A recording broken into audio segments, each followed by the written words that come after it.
leiðarljós í borgarmálum að við fáum svona sannar frásagnir og lýsing á veruleikanum eins og hann er. Þessum svona sanna veruleika við náum því fram til þess að byggja upp góða borg sem er fyrir okkur öll. Nú hvernig náum við því? Það er auðvitað með því að hlusta á raddir þeirra sem að best þekkja til, raddir þeirra sem hafa þurft að þola óréttlæti, stéttskiptingu, raddir þeirra sem treysta þjónustu borgarinnar og sem veita þjónustu borgarinnar. Og við verðum hér borgarfulltrúar Sósíalistaflokksins með þessa þætti. Ég heiti Sanna Magdalena Mörstudóttir og Trausti Breiðfjörð Magnússon verður hérna einnig líka borgarfulltrúi Sósíalista. Í dag þá ætlum við að ræða málefni strætó og það hefur verið mikil umræða það síðustu daga og síðustu vikur, ýmislegt það sem að hefur svona gengið á. Strætó BS stendur sem sagt fyrir byggðasamlag, er rekið af 6 sveitarfélögum á höfuðborgarsvæðinu og þar sjáum við svona fyrirkomulag þar sem að einn fulltrúi úr borgar eða bæjarstjórn situr þá í stjórn strætó og stjórn strætó hún er skipuð af 6 fulltrúum og við höfum svona aðeins verið að rýna í samsetninguna og við svona sjáum að stjórnin endurspeglar ekki beint svona fjölbreytileika samfélagsins ef það er hægt að orða þannig. Það er þarna meirihluti fulltrúa frá Sjálfstæðisflokknum, einn fulltrúur Viðreisn og einn úr Pírötum. Það hafa verið svona miklar umræður það hvort að það þurfi ekki að bæta við farþegum og vagnstjórum inn í þessu stjórn en eins og við vitum að áður en að strætisvagnar Reykjavíkur fór inn í rauninni byggðasamlagið eða áður en að SVR eins og það hét lagðist niður að þá sem sagt var vagnstjórum tryggð aðkoma að stjórninni sem ég skilst að hafa verið í gegnum áheyrna fulltrúa. Það gat þá fulltrúi vagnstjóra komið sínum sjónarmiðum að framfæri og sjónarmiðum vagnstjórana sem er náttúrulega gríðarlega mikilvægt þegar við erum að reka svona þjónustu. Það helsta sem svona hefur verið í umræðinu upp á síðkastið er náttúrulega þjónusta strætó. Næturstrætó var kynntur til leiks og svo skömmu síðar lagður niður, sú þjónusta, lögð niður og svo höfum við séð hérna fargjalda, hækkanir, mjög skyndilega sem þær hafa borið að og svona ýmislegt í þjónustunni sem að hefur verið svona ekki beint notendavænt. Við sjáum líka greiðslukerfi, það var innleitt fyrir einhverju síðan og það hefur ekki verið að svona virka vel, einhverju svona byrjunarörðuleikar þar sem eru þó, talsvert miklir út frá því sem við höfum heyrt frá notendum strætó. Þannig að við ætlum svona dálítið að ræða í dag upplifun farþega og upplifun vagnstjóra og sérstaklega svona í ljósi þess að stjórn hefur kynnt áform eða hugmyndir að þau ætli alvarlega að skoða það að bjóða út meira af akstri strætó. Og eins og þetta er í dag þá er helmingur af akstrinum, hann er sem sagt á ábyrgð verktaka, það er sem sagt búið að útvista akstri og það eru mismunandi kjör vagnstjóra eftir því í rauninni hvaða fyrirtæki hefur ráðið þá inn til þess að sinna þessar þjónustu. Þannig að það er ýmislegt við þetta, það er ýmislegt sem þarf að fjalla þegar að vera að byggja upp þessa svona þjónustu sem að náttúrulega við mörg treystum á. Mikið talað að það þurfi að efla strætó til að sjá hér umhverfisvænt samfélag en hvernig gerum við það? Vissulega ekki með því að hækka fargjaldatekjur og slíkt. Svona í gegnum tíðina þá hafa sósíalistar lagt fram ýmsa tillögur sem að miða að því að fá rödd vagnstjóra og farþega inn í stjórn strætó og svona sem miða því að breyta í rauninni uppsetningunni á stjórn og svona ýmislegt sem við höfum lagt til og það verður bara að segjast að það er svona mjög erfitt að koma með þá rödd að til strætó. Þannig að það er svona ýmislegt sem það þarf að breyta, ýmislegt sem þarf að laga og svo er líka bara mjög hamlandi hvernig í rauninni er fjallað ákvarðanatöku innan strætó ef við skoðum stofnsamþykktir. Ef við getum aðeins rýnt í það og þá er það sem sagt þannig að við hefum haldið að ef það eru 6 fulltrúar í stjórn þá væri kannski bara kosið þær áherslur sem eiga að vera þar en það þarf alveg einhvern veginn stóran hluta sveitarfélaga til þess að segja já við einhverju svona stefnu markandi ákvarðanatöku. Þannig það ekki þannig eins og Reykjavík sem að í rauninni með flesta íbúa bak við sig inn í stjórninni. Reykjavík getur ekki svona ein og sér einhvern veginn kynnt einhverju breytingar og lagt þær til og náð þeim í gegn. Það þarf einhvern veginn alltaf þessi samstaða að vera breytingar og sveitarfélögin hafa vissulega neitunarvald en við sjáum það að svona ákvarðanir úr stjórn ekki beint að endurspegla það sem farþegar og vagnstjórar hafa lagt áherslu á. Þannig að þetta svona það sem við ætlum að skoða betur í dag, skoða svona hvernig farþegar og vagnstjórar upplifa í rauninni þá vegferð sem strætó á og þetta svona það sem við ætlum að kafa í og ég held ég sé svona búin að koma með góða kynningu á því sem þarf að vita þetta fyrirkomulag til þess að við getum hafið samtalið. Þannig að við komum að vörmu spori aftur og fáum að heyra í vagnstjóra og farþega. Takk.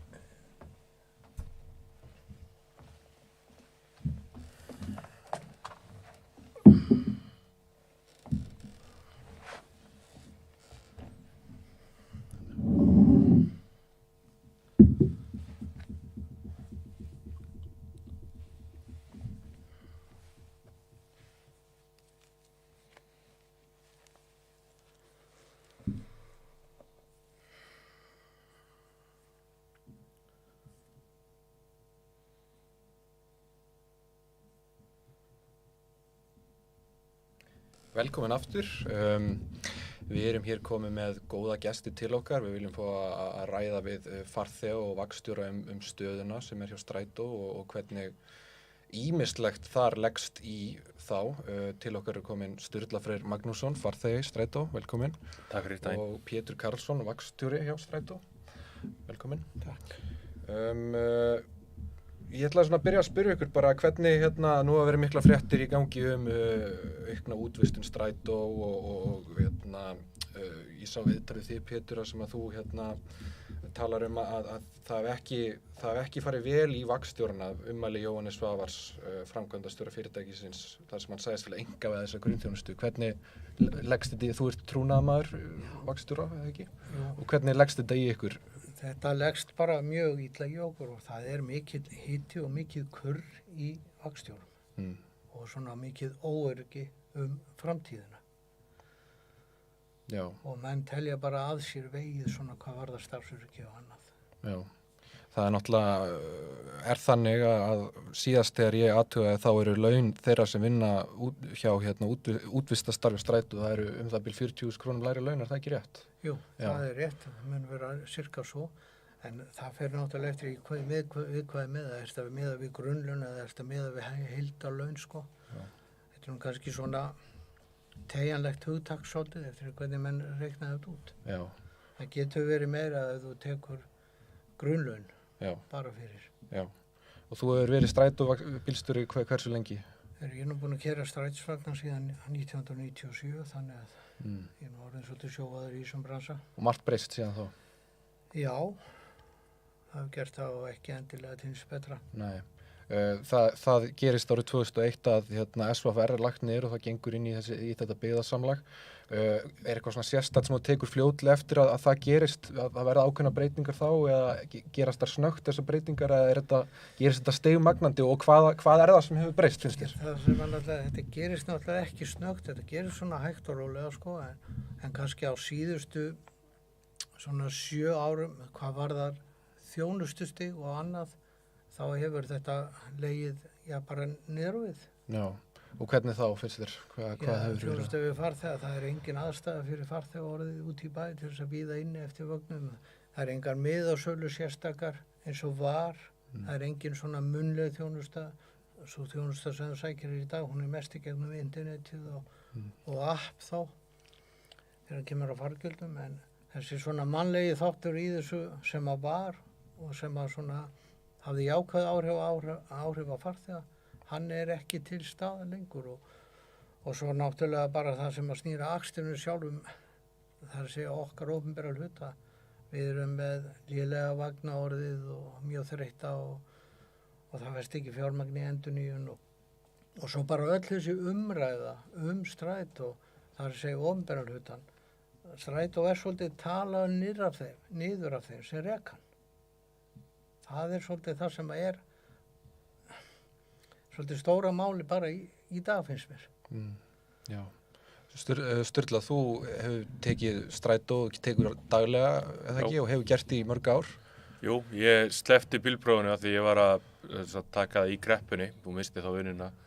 Þannig að ég fann að ég hafði aldrei á því þurft að halda af því ég gat ekki strætó.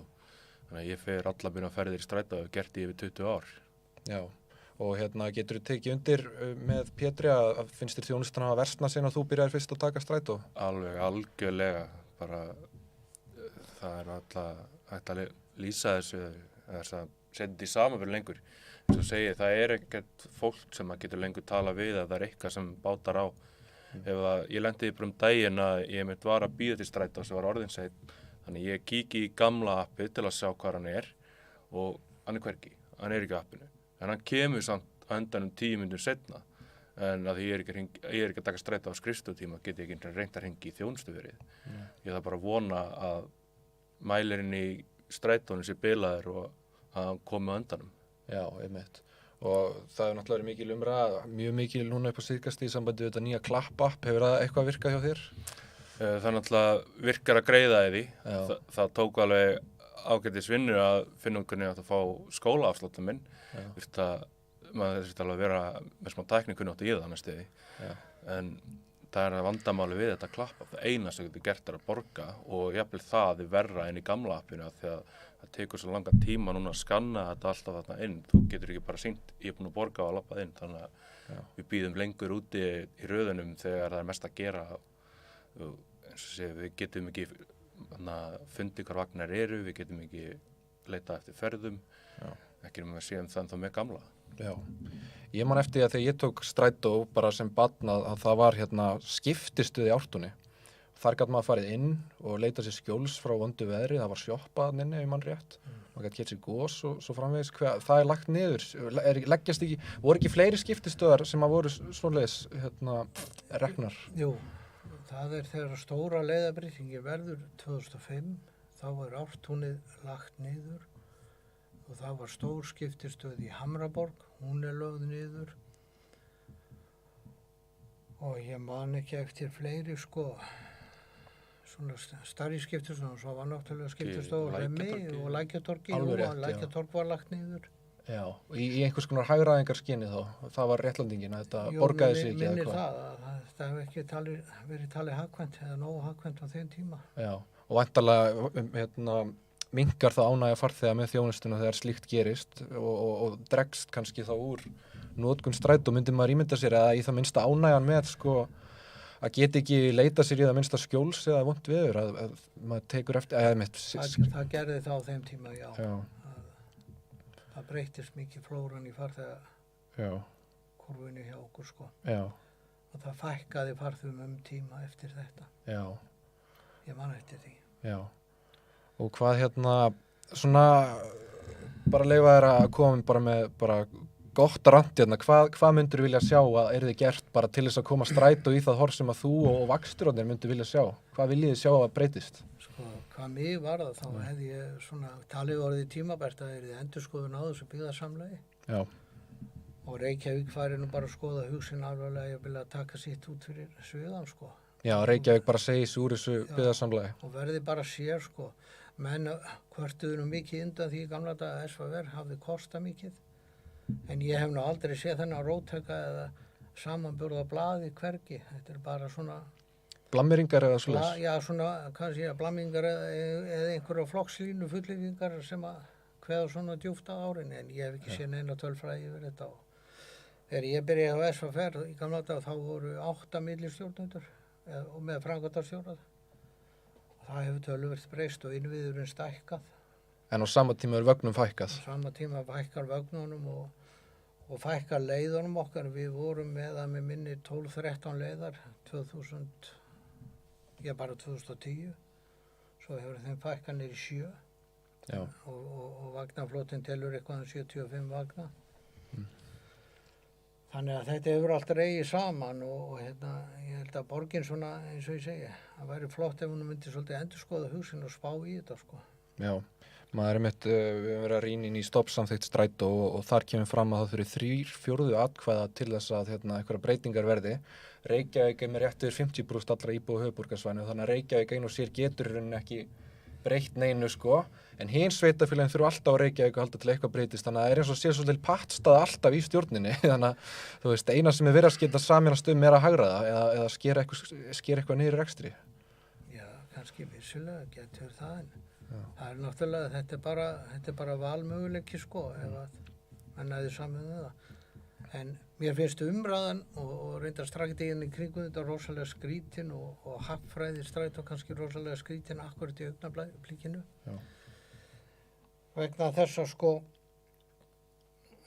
sko þegar heimsfaraldurinn byrjar og ég ætla aðeins að svona fara yfir það þá dró strætó úr þjónustinn fyrstu vikurnar og misserin og eðlilega farþegunum fækkaði í samræmi við faraldurinn og fargjalda innkoma varð mjög lítil. En strætó átti þá í sjóð 600 milljónir sem voru ætlaði til vagnakaupa. Ef ég maður þetta rétt og hérna þeir þurfti að fara að ganga á þennan sjóð til þess að halda rekstrinum áfram. Já. Ríkið hafði lofað tæpum milljarði þannig rétt áður en faraldurinn byrjaði. Já. Og þá kom bara 120 milljónir af því. Já, því sem þau lofuðu. Já. Það hefur náttúrulega komið fram í umræðinu undan þetta daga. Já. Og svo er náttúrulega þetta klappir sett í gang og jú, góður að gjaldavert að hafa einhvers konar fargjalda eitthvað svona kerfi. Já. En kannski tímasetningi með við heimsfaraldur var kannski ekkert sniðuð á þess að ég veit það og svo er börnum yngri en 11 ára að gefa í frítt í strætó. Já. En sveitarfélögin juku ekki framlagið í samræmi við það sem var gengið á tekjustofn, en sem tekjustofni var rýð. Nei. Svo kemur núna í kjölfar COVID, koma kosningar og það er settur á næturstrætó í skyndi í sumar, en strætó þurfti að fjármagna þetta allt innanfrá. Já, fekk ekkert sem sagt auka fyrir það. Ég spurði sérstaklega um þetta og hérna fekk það svar að þetta hefur verið fjármagna innanfrá.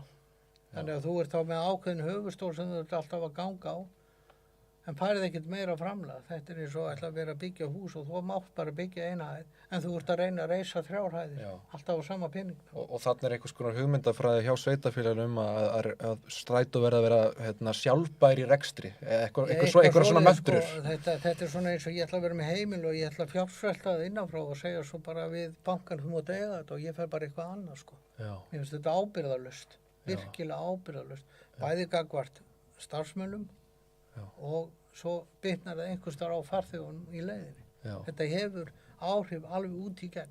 Já, akkurat. Sturla, hvað þú tekur undir með Pétri með það sem að þurft að laga í strætó, hvernig finnst þér þetta sem farþegi? Já, ég tek undir allt sem líka áherslu segir að það hafi verið 600 milljónir sem þetta fara í að gera upp á vagnaflotan. Þegar ég tek alveg eftir því að það er mun oftar sem við þurfum að stoppa í miðri ferð og skiptum vagn á seinustu árum. Þetta er að verða eldri vagnar og maður tekur ekki eftir þessu nýju nema þeir eru með 1 metan hér og þar eða eitthvað svoleiðis, 1 og 1 rafmagns. En já, það er löngu tímabært að gera upp góðan hluta þessu. Já, einmitt. Þegar þú ert í vinnunni, koma farþegar mikið upp að þér og að svona koma með það sem að þeim finnst að mætti betur fara og er eitthvað sérstætt þá sem úrt að heyra sem að er verið að gagnrýna þá? Já, sumir er að gera það, en það er þá aðalega svona sem að varða þá tengingar eins og í Mjótt og Ártúni og svona Suður í Kópavogi og Hafnarfirði, sko. Já. Menn fólk er þá að missa af vögnum eða vagna bara einfallega seinur og ná ekki á réttum tíma og þetta er náttúrulega leggst misjafnlega illa í farþegana. Já, einmitt. Og þannig að þetta Já, þetta þjónustu til svona með þessar tengingar hefur dregist saman mikið á síðustu 4 árum. Já. Það er náttúrulega ennþá verra þegar það eru færri ferðir, ef það er alveg hálftími í næsta. Það er alveg mál að missa af tengingu. Algjörlega. Já. Lendi oft í Ártúni þar sem að ef ég þurfti að hlaupa niður á vagnum þar, þá var bara kannski, hann kom mínútu á undan. Þannig að ég þurfti að annarkvært fá hann til að bíða, sem er ekkert endilega alltaf víst, eða ég þurfti að vona að væri seinna. En hérna upplifið þið, þú veist, farþegi og vakstur, upplifið þið að það sé eitthvað haft samráð við þessa hópa þegar kemur að því að móta leiðarkerfið? Að einhverju leyti? Nei. Ekki neitt? Nei. Það er svolítið ótrúlegt að þeir sem eru sem sagt að annars vegar að reiða sig á kerfi og þeir sem vinna við þetta og ætti að þekkja leiðina alls best að þeir séu ekki að hafa með í samráði. Það er svolítið sérstakt og maður hefur tekið eftir kvörtunum hjá fólki að strætóvagnar hafa jafnvel verið að koma snemma og svo framvegis og en það hefur væntanlega eitthvað að gera líka bara með hvernig leiðakerfið er hannað, myndi maður ímynda sér að þú veist, þetta passar einhvern veginn ekki hvernig þetta allt rúllar og hvernig þetta virkar sko. Svolítið áhugavert að en svo talandi einkavæðinguna, við höfum reynslu frá Bretlandi af því hvernig það fór. Þeir einkavæddu strætisvagnina þar á lestarkerfið og var það ekki bara þannig að það fór alltaf grotna og nú vill ríkið og borginnar bara koma að taka þetta yfir aftur? Samkvæmt þeim fréttum sem ég hef séð frá Bretlandi, þá vilja koma þessi fyrir að horfa, vegna þess að þetta hefur allt farið á verri veg. Já. Sko, mér finnst einhvern veginn í umræðinu einkavæðingu, sko, það vantar að taka allt mengið og ræða það alveg frá A til Ö. Já. Þú veist, það sem er núna rosalega mikið umræða þessa daga, þessi opinberi hluti er tekin út fyrir sviga og þessi akstur sem er eigu opinberi hlutans og það er pönkast eða nýst svolítið á þeim parti og tala hvað hans í dýr og það sem bara best að útvisa þessu strax.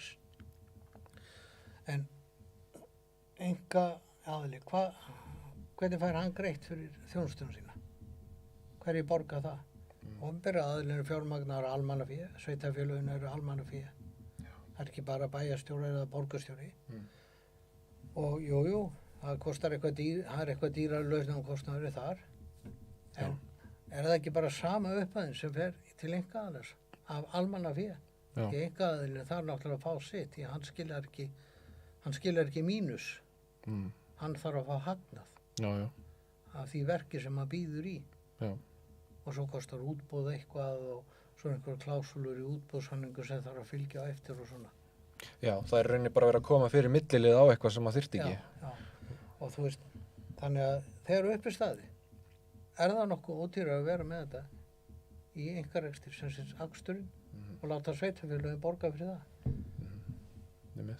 Það er kannski hægt að segja svo, já, ef opinberi hlutin tekur lán til þess að fjármagna starfsemina, þá skuldfærist það í B-hlutan, en ef einkaaðilinn bara, þá fer hann í A-hlutan. Já. Það er kannski þetta sem er verið að spá í einhver staðar, en sko, ég sagði í viðtali í gær, maður byggir ekki hús nema að eiga eitthvað fyrir því. Já. Einmitt. Mér finnst umræðan mjög mér finnst hún ósvíðin. Já. Og öðrum vaksturum finnst það? Já. Þú er trúnaðarmaður, hefur rætt við marga og er þetta bara allir á sama? Það eru allir á sama máli, sko. Já, einmitt. Hvernig heldur þetta sé hjá farþegum? Heldur það sé svipað þar? Að það eins og bara, þú veist, ánægjan með þjónustuna. Persónulega finnst mér mjög sérstakt að réttlætingin til dæmis fyrir að næturstrætó hafi verið, þeir hættu með næturstrætó þegar voru ekki nógu margir að koma inn. En væntanlega er eina stóra ástæðan fyrir því að fólk gat ekki borgað sig út af þessu appi, sko. Nákvæmlega. Þú veist, hefur eitthvað verið að taka næturstrætó? Ég tók hann bara nokkur sinnum núna. Ég tók hann oftar þegar hann var fyrst þarna fyrir mörgum árum. Þegar maður var yngri og oftar í bænum á næturnar. Já.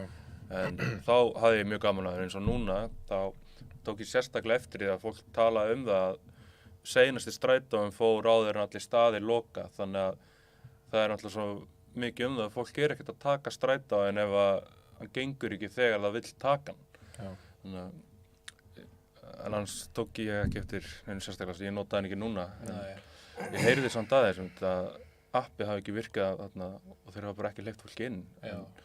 Strætó er náttúrulega á að vera í almanna þegu, þannig að ef að þú getur ekki rukka manneskina þá viltu koma henni heim. Já. Það ekki, ég svo oft þegar 18 var hægt að ganga og ég þurfti að fara upp í Grafarholt þessi tíma, tók ég 6 upp í Spöng af því að þá var það mjög þægilega labbfæri fyrir mig. En nánast bara einhvert einasta skipti þá bauð vagnstjórinn mér að fylgja með niður Ártúnsbrekkuna og hoppa út hjá húsasmiðjunni, það Miklubrautinni, svo að ég þurfti ekki að labba alla leið úr Grafarvoginum, þetta eitthvað sem í leiðinu bara fyrir þá til að fara að skila vagninum. Já.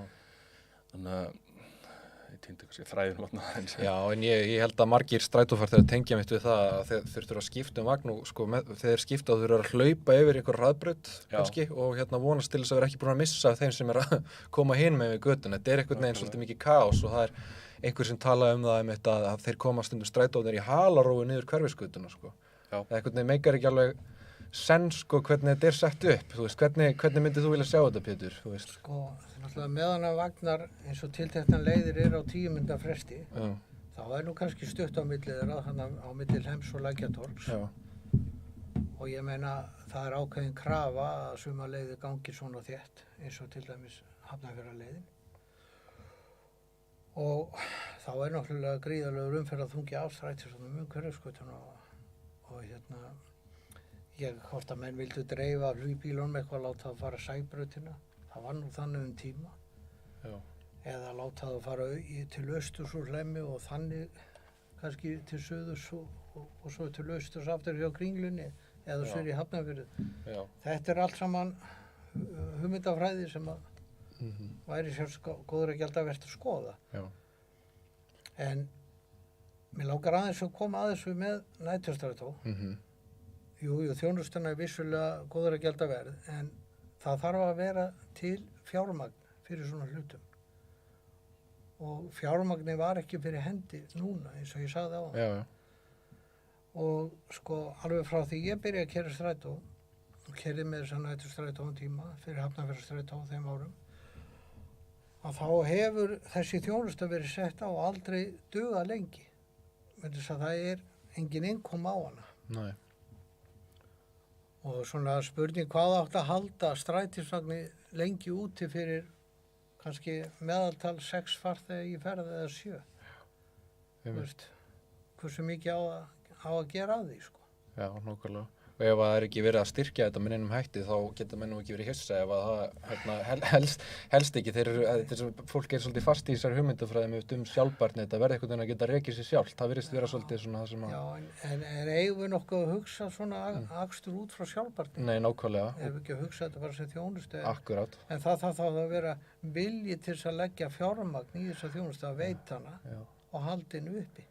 Og það líka því þetta fjárfesting, þessi fjármunir, þetta ekki tap, þetta fjárfesting og þetta skila sér margfalt tilbaka og það veita þessa þjónustu. Það ætti náttúrulega að horfa á þannig, en það virðist vera orðin eitthvað strækti að horfa á þetta á hinn veginn. Já, þetta svolítið brenglegar hugsunarháttur af því að maður getur sett bara svipað dæmi umferðarljósin. Hvað ef að menn fara alltaf inn að hugsa svoleiðis sem þau? Jæja, þetta rekið í hallarekstri, það best við bara slökkvum á þeim. Þetta ekki að borga sig, skilur.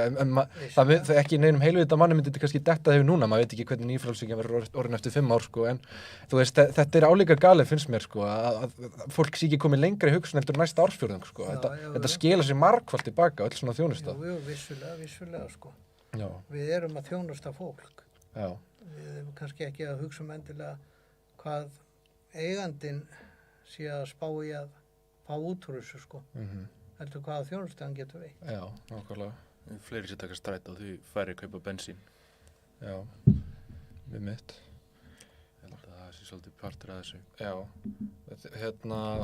þú talar að í viðtalinu að var það ekki Samiki sem að tók viðtalið? Já, að það sé verið að kynda undir einkavæðinguna og þarna komum við svolítið inn á þetta BS fyrirkomulag að það eru fjórir þarna inni sem eru í Sjálfstæðisflokknum og það ríkir þessi hugmyndafræði rosalega sterk. En fulltrúar sem hafa verið fyrir Reykjavík, þeir svolítið segja að þeir geti, þeir séu kannski alveg sammála að það ekki útvistað en það svo lítið sem þeir geta gert. Og þá veltir maður fyrir sér hver þá tilgangurinn að vera í þessu batteri ef staðan þannig. Hver tilgangurinn, sko. Já, ef það ekki hægt að breyta neinu einhvern veginn. Já, ef að þessir aðalega get ekki náð saman hlutina. Já. Þá til hvers verið að þessu. Einmitt. einmitt. Og væri það ekki einmitt betra fyrir farþega líka ef að hérna, já, ef að maður velti fyrir sér sko, ef að bara fulltrúar Reykvíkinga getur haft meiri áhrif inn í stjórn strætó, það náttúrulega bara einn eins og staðan núna og það bara mjög takmarkað, þú veist, þetta er svolítið ólýðræðislegt fyrirkomulag. Já, algjörlega. Ég ekki svo að borgin á 60% í byggðarsamlaginu. Ég þekki ekki alveg, það gæti alveg vel verið. Þá er það eðlilegt að þeir væru með fleiri. Já, þetta á að miðast við íbúafjölda, eins og staðan núna held ég 52% allra íbúa höfuðborgarsvæðin í Reykjavík, sko. Já. En hérna, samt dugar það ekki til að Reykjavík geti stýrt, sko, þannig inni. Þetta er áhugavert, hérna, er eitthvað fleira sem þið vilji bæta við, eitthvað sem að ykkur finnst að hefði átt að koma framfæri? Ég held einmitt að þau myndist á að þeir hafi lofað 1 milljarði til að styrkja í COVID. Já. Sá held ég pistilinn daginn þar sem sagði að við vorum saman við nágranna löndin, að við þurft 2,5 milljarð til að vera sambærilegir. Já, sambærilegir eins og í Danmörku. Já, og það náttúrulega bara gekk allt rosa vel og fínt og flott, en hérna erum allt niður okkur. Já, einmitt. Þegar við viljum ekki borga fyrir hlutina sem við viljum eiga. Einmitt, það er svolítið verið að senda út sko ein skilaboðin, aðgerðirnar eru allt aðrar, þú veist, verið að segja við verðum að fara í þessu orkuskipti, við verðum að vera umhverfisvænni, efla almenningssamgöngur og allir bara já, en svo er ekkert gert. Það eru 9 milljarðar í rafbíla en 1 í strætóðum mitt. Ja, þeir lofuðu 1 milljarð að koma 150 eins og svo er. 120 milljónir, já. Ég held að í svona, sko, það er þetta að taka þennan opinbera hlutafélagstrætó og reka þetta bara mjög vel ef að viljinu fyrir hendi. Já. En þá að fara að taka sér tak og hætta að greina á milli flokkslína og hagsmuna einhverja örfáina og hugsa fjöldan. Já, akkurat. Þú veist, hvaða árangur náum við í hérna farþegafjölgun, þjónustu við farþega. Svo nú alltaf verið að tala um þessa borgarlínu sem kannski verður. Já. Og menn binda mikla vonu við hana og hún eigi að redda öllu og smala fólkin í vagnana. Ef að menn hugsa svona, þá er ég ekkert viss að það verði. Já, hvernig líst þér á borgarlínu áformin? Þú veist, ég er nú persónulega á þeirri skoðun að þetta séu draumórar. Já. Því að, sko, þú veist, með við umtalið þá ætlar að fara að framkvæma svo mikið í gatangerð fyrir borgarlínu. Hvað ætlar að koma því fyrir? Ég hef sjálfur verið erlendis og séð svona vísir á borgarlínu. Þú þarft alveg fleiri 20 metra af breiðum götum og gangstjættum og gönguljósum til þess að framkvæma þetta, til þess að þetta funkar rétt. Já. Fyrir farþegana og fyrir eins og út þegar eftir náttúrulega með það sem kallaði trolleybuss, svo kemur strætisvagn í hliðina og svo kemur einhver umfyrir. Já. Og það eru kannski 50-60 metra á götum sem fara undir þetta, svo breitt. Já. Hvaða pláss hefur fyrir þetta hér? Ekkert. Einmitt. Nema að ætla að fara að rífa fullt á húsum eða eitthvað svoleiðis, eða trjám. Og þú veist, og við erum með þessa rauðu dregla forgangsakreinar hérna og ég meina, og meiri segja eittir er nú þannig hannaður hérna upp í Klambaratún, að vagninu meirum minna stoppa á rauðu ljósi og biðskili öfugu megin því að farþegarnir bíða þar bara vagninu er alltaf á rauðu ljósi, gönguljósi. Já. Ég meina, er þetta skilvirkni? Nei. Þannig að verður þessi borgarlínu eitthvað meira en brúin frá Nauthóli og yfir á Kársnes. Já, maður velti fyrir sér. Hvað kostar það? Í borgarlínu þarftu alltaf innviði. Já. Þó þú sér búin að henda akstrinum frá þér í einkaaðila. Já. Og maður þarftu alltaf innviði. Og það verður alltaf yfirbygging. Alveg eins og í dag. Þannig ég segi, tökum bara strætó í dag og hlúum á honum og byggjum hans svolítið upp. Já. Og hættum að hugsa þessa borgarlínu. Já. Hún og kannski verður að veruleika ef að ánægja ráðherrarnir og þingi heldur áfram, það verður ekki ónægja. Það var einhver sem talaði að hérna, virðist vera svolítið stefnan í borginni að hérna, má líkja henni við að sko, það er alltaf verið að panta sér fluti Tenerife en svo er ekki verið að kaupa matinn. Sko. Það er ekki verið að byrja á grunninum einhvern veginn, það er alltaf bara verið að skilja hann eftir, svo er allt byggt hún á sandinum einhvern veginn í draumórum. Sko. En hérna, fólk kannski, það er kannski skiljanlegt að fólk treysti því ekki að borgarlínan verði að þessum svaka draumi sem hann er, sko, ef það er ekki eins og hægt að reka grunninn, sko, sem er strætó. Nei, og það er teikningar sem ég hef séð á borgarlínu, hvernig vagnarnir er að ganga. Það er bara raun og veru teikning á þeir, það hefur verið að snúa þeim við og láta það að keyra öfugt með það sem er í dag. Já. Að hluta til. Já. Hvernig, Það nákvæmlega sami hræringurinn var gerður hérna 2005 þegar gamla SV-kerfið var eyðilegt og þá var öllu snúið við, sett á gólf.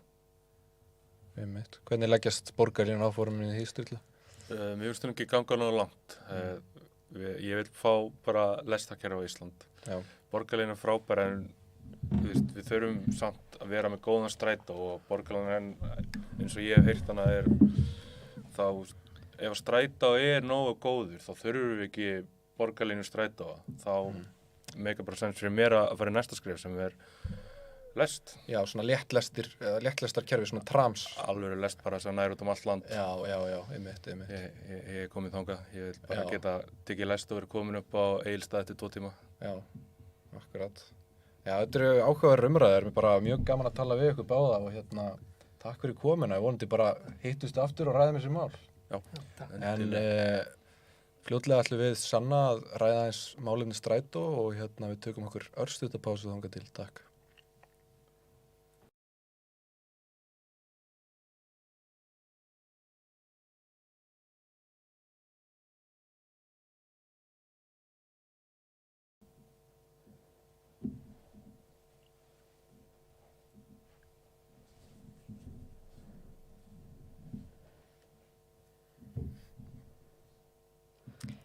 Já, þannig heyrðum við í vagnstjóra og farþega og það var mjög áhugavert að heyra mitt áhersluna á þennan mannlega þátt að því að við skoðum náttúrulega strætó þá þetta almenningssamgöngur og við þurfum öll að komast svona frá A til B og það það sem þetta snýst í grunninn. Þetta eru almenningssamgöngur sem við treystum á og einhvern veginn umræða síðustu vikna hefur verið á það að fjárhagsstaða strætó sé svo rosalega slæm og þess vegna þurfum við einhvern veginn að hækka fargjöldin og svona það ekki hægt að veita þessa þjónustu sem að það ekki hægt að styrkja hana, það ekki hægt að efla hana.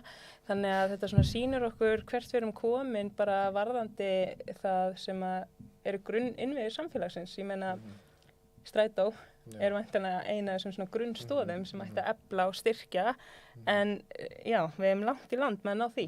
Já, algjörlega, mjög áhugavert að heyra talað að skiptistöðum hefur verið lokað sem væntanlega minnkar ánægju með þjónustuna sem dregur úr því að fólk notar strætó og þetta er svolítið svona kappakstur einhvern veginn niður á við sem endar náttúrulega bara á þeim stað sem við erum komin á núna. Þetta er svolítið bara grotna innan og þá getum við alltaf bara látið einkaaðilinn að sjá þetta.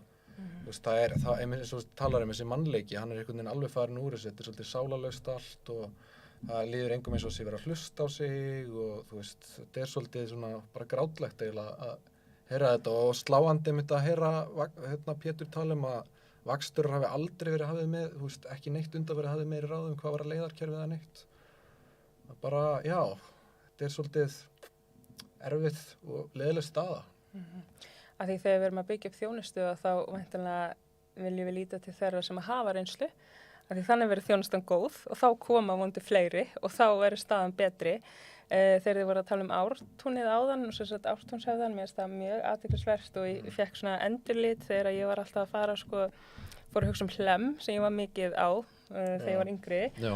Og ég og mamma hefur sem sagt fengið íbúð í Efra-Breiðholti og ég var að klára 5. bekkinn í Háteigsskóla. Þannig ég var alltaf að taka strætó á milli og svo svona eftir skóladaginn að þá var dálítið svona vinsælt hjá mér á tímabili að fara á James Bond sjoppuna, blanda í poka, Coca-Cola dós og 110 krónur og einhvern veginn svona var að borða nammið mitt þarna. Já, ég borðaði dálítið mikið nammi sem barn en var að borða nammi þarna á bekknum og Hlemmi, beið allt eftir vagninum sem ég þurfti að taka upp í Efra-Breiðholt og ég fór svona að hugsa bara hvað Hlemmurinn hefur breyst. Núna er þarna mathöll og einum tímapunkti að þá var það þannig að þeir sem voru að bíða eftir strætó gátu ekki nota almenningssalerninn, þetta var alltaf svona sniðið á þörfin þeirra sem eru þá með pening og eru að kaupa mat þarna sem kostar sitt en nú skils mér að sé bara að breyta þessu, ég allan að kemst á klósetti alltaf þegar ég fer ángað en svona þessi svona uppbygging, svona er hún að miðast að þörfum þeirra sem þurfa að treysta strætó eða eru við að sjá einhvern veginn uppbygginguna dálítið taka breytingum þannig að það er ekki verið að hlusta svona á þarfir farþega. Þetta er svo talað með Hlemm að það má farþegar mega bíða þarna inni en það er ekkert sem gefur til kynna það megi og ég skil alveg vel ef maður er á Hlemmi, mann líður ekki beint eins og það sé staðir fyrir mann til að bíða eftir strætó og þannig að það eru mjög margir sem sitja bara úti í kuldanum þó að gætu verið inni, skilur, það einhvern veginn ekki verið að gera ráð fyrir að farþegar geti verið að inni að hvíla sig eða neitt svoleiðis, af því að það svo mikið af fólki sem kannski fínt klætt að fá sér hvítvín með mat og eitthvað, þannig að þetta lítur ekki beint út eins og staður, hvað þá fyrir túrista sem að þekki ekki neitt hér til staðhátta, sko. En já, þetta bara, það hægt að gera svo mikið betur í þessum málum að manni fallast svolítið hendur að heyra. Ef við kannski í lokin fáum aftur upp myndina af stofnsamþykktum í kringum strætó, að þá þarna klausa sem að við höfum verið að tala í stofnsamþykktum. Það eitthvað svona samkomulag það hvernig byggðarsamlagið ætlar að reka sig og hvernig þau ætla að ná sínum markmiðum fram. Og svo ég fá að lesa bara hlut úr þessu, að þá það þannig að atkvæðavægi stjórn, það á að miðast við íbúafjölda. Þannig eins og þau töluðum áðan, að þá Reykjavíkurborg stórt sveitafélag og maður hefur haldið að fulltrúar stjórnarinnar myndi endurspegla fjölda Reykvíkinga. Reykjavík einmitt með meirihluta allra íbúa en það ekki alveg þannig í stjórninni. Og svo að ég lesi bara orðrétt sem stendur í þessari samþykkt, einn punktur sem endurspeglar þetta og spurning hvort það þurfi ekki að fara að breyta þessu. Það stjórnarmenn fara með hlutfallslegt atkvæðavægi í samræmi við íbúafjölda þess sveitafélags sem þeir eru fulltrúar fyrir. En svo stendur, samþykki 3/4 hluta atkvæðavægis í stjórn, þó aldrei færri en 3 sveitafélaga, þarf til að þær ákvarðanir öðlist gildi sem varða rekstrar, kostnaðarskiptingu, meiriháttar fjárfestingar, stofnun eða þátttöku í dótturfélögum, breytingar á gjaldskrá eða breytingar á þjónustustigi. Og sama gildir upptöku nýs leiðakerfis að hluta til eða í heild. Og þannig að þetta endurspeglar það sem við vorum að tala áðan. Það var 3/4 til að geta breytt einhverju, sko. Ég held að í Bandaríkjunum þarftu 2/3 til að geta breytt stjórnarskránni. Það var 3/4 til að geta breytt einhverju í strætó, sko. Og mér finnst þetta svolítið sýna hvers vegna við erum á þessum stað sem við erum, að við erum með 4 fulltrúa sem eru sjálfstæðismenn, sem eru með mjög mikla nýfrjálshyggju hugmyndafræði sem snýst hagræðinni í rekstri, jafnvel að reka þetta með hagnaði, svo ertu með Reykjavík þarna og þetta verður einhvers konar pattstað því að það fæst ekkert í gegnum að Reykjavík komi inn af því að hins sveitafélögin samtals ekki með 3/4 atkvæðavægi, en Reykjavík getur heldur aldrei gert neitt upp á svona eigin spýtur, þannig þurfa alltaf einhver sveitafélög sem eru með sjálfstæðismönnum í til eitthvað sem samþykkt, þannig að eina sem virðist nást samkomulag alltaf þessar hagræðingar, sko. Og við sjáum að það bitnar á til dæmis öryrkjum sem eini hópurinn í samfélaginu sem getur ekki greitt afsláttagjald með reiðufé. En það kannski efni annan þátt því það rosalega margt sem þarf að ræða varðandi strætó. Hvernig svona í nokkrum orðum, hvernig hefum við að leysa þennan vanda sem uppi? Hvað gerum við?